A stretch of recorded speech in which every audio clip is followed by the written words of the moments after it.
Domenic, 4th, 5th and 6th of November, what's happening?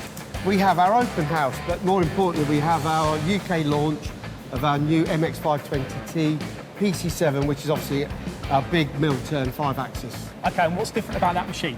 Who should be coming to see that? Well, everybody really. I mean, obviously, there's two firsts on that. One turning on that size machine, and it's now got 7 pallets. So the MX520 has always had 4 pallets, but we've double stacked. So we now, same footprint, no bigger footprint, 7 pallets. Okay, and there's another machine as well that's going to be here, in amongst all the others that we can see here. here. Yeah, of course. But another new for you? Another new, again, we're launching it.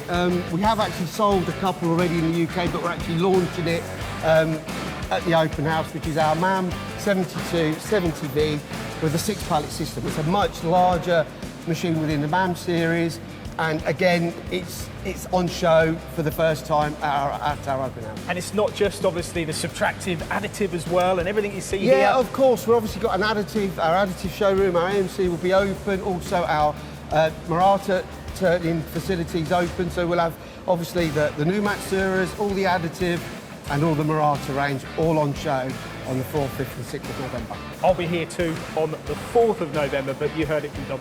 4th, 5th and 6th of November here in Colville at the Matsuura Open House. You can register on the link below.